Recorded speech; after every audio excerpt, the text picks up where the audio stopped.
Welcome to the new Sooners360 Recruiting Daily Update, a new version of the podcast about OU recruiting.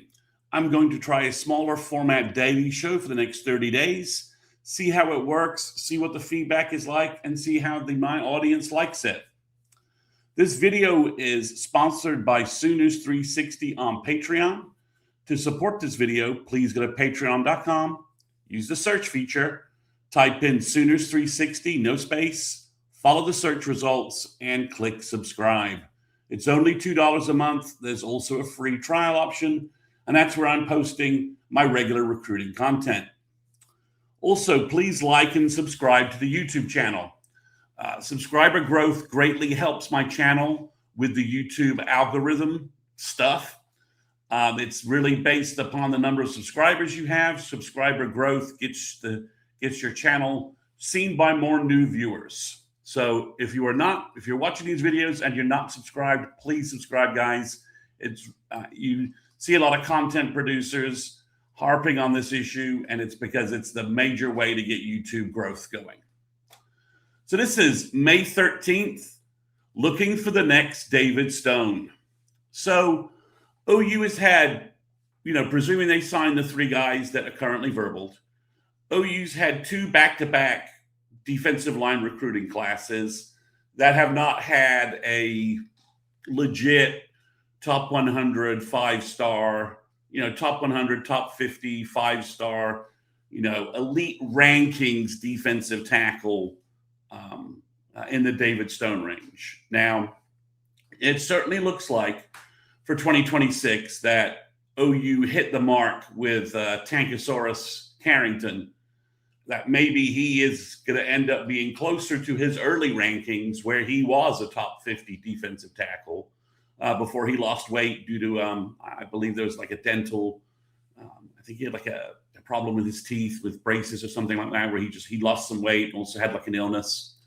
So, and I think Brian Harris has the potential to be elite. I felt like he had 5-star film coming out of high school, didn't understand why his rankings dropped in the whole On3 Rivals merger, and felt he was constantly underranked. So I think OU hit on those guys. And I think both of those guys are a little more, I think they're both 3-techs, maybe a little bit of a hybrid functionality depending upon if Harris can get over 300 pounds. Tank Carrington right now is 290, and according to every report we got from spring, he's pretty explosive. So we kind of like him to stay in that number maybe. And then for 2027, OU has two clear nose guard guys in Devin Robertson and Sione Falila. Both are going to be 310, 315, maybe 320. And then Elijah Harmon, he had an injury last year. So we're just waiting for his senior film and kind of seeing, how he does. But he kind of has that hybrid capability at 6'3", probably will play around 295, 300 as well. So, and Harmon was around 150 in recruiting. He slipped a little in the rankings due to his junior year injury. So if he has a big senior year, he could get back up into the top 100 range. But overall, if you were a hardcore recruiting rankings guy, you would consider the last two defensive line classes to be good, but not great. So if you're talking about the next David Stone, the first obvious answer is 2028 defensive tackle Kellen Hall from Kentucky, from the Louisville area, who came to OU home games last year, is a 5-star top 20 player by almost every service, has offers from everybody, just started Ohio State's Columbus camp. So OU's got serious competition. It's going to be a dogfight to win that battle. But Bates was in Louisville this week. He sent a photo on Twitter from him at the Louisville airport with the images of Muhammad Ali, big poster of Muhammad Ali in the background. So OU's going all out for Kellen Hall.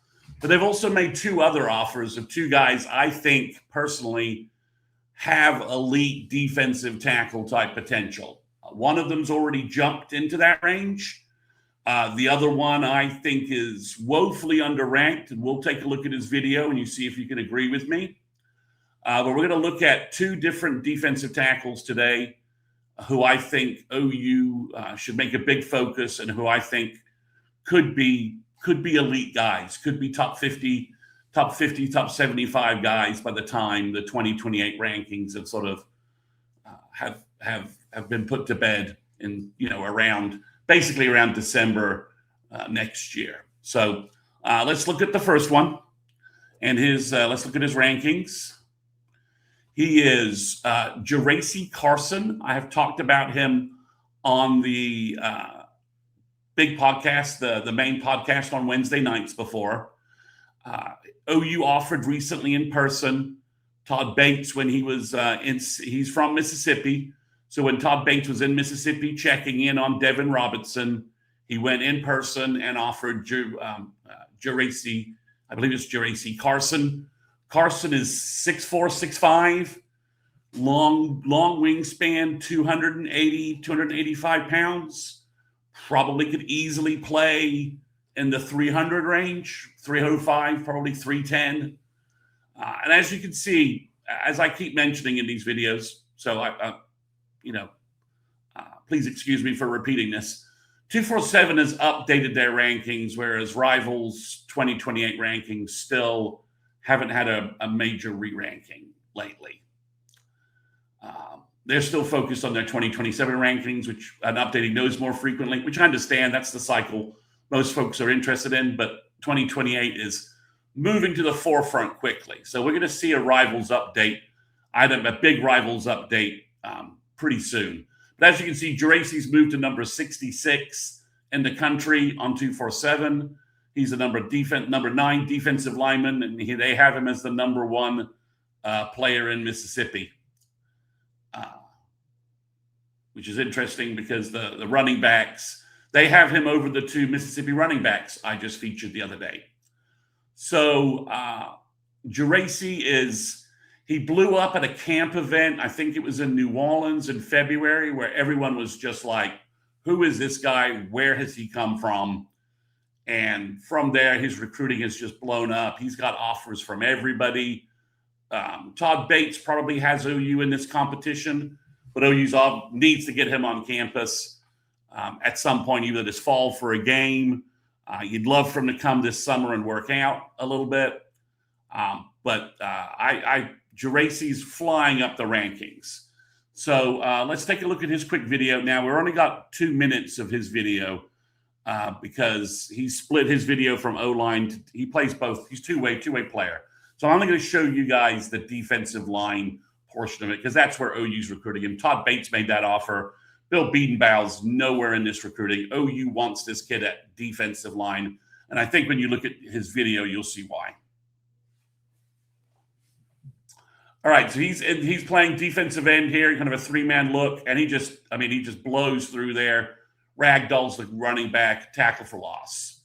So you can see his big frame, his big wingspan. Again, he's playing sort of more of a 3-4. They're in a 3-4 look, and he's just blowing through the line. Another tackle for loss. Again, they're in like a 3-4 look, stand-up guys, and he's just pushing the pocket. He's just constantly in the backfield.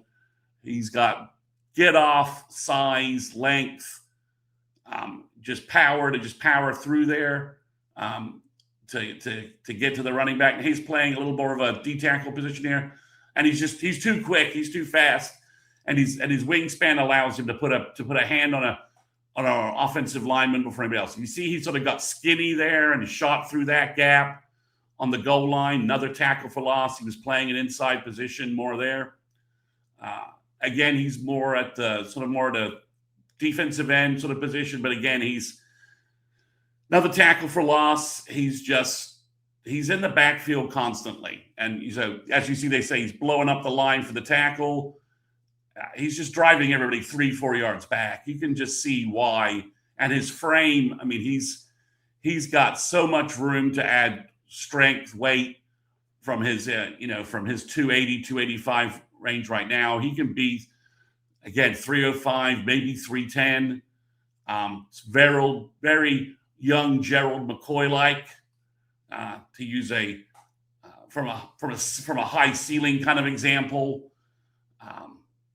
Also David Stone played a lot of defensive end at IMG, so it was kind of in some 3-man looks with Jaden Jackson at the nose, and you see he's just constantly in the backfield, constantly bursting through the line, shedding tackles, shedding blockers, using his length. He's got a motor, he's got quickness. I just, as you can tell, I just love this film. He's a serious prospect. I mean, he just blows through the line there, pursues the quarterback. He's an excellent player, and I think he has only started to tap in to what he could be ceiling wise. I think his junior film is going to look very different, and he's going to be a serious player to watch. So hopefully we'll be having more updates with him, and OU is a factor in his recruiting.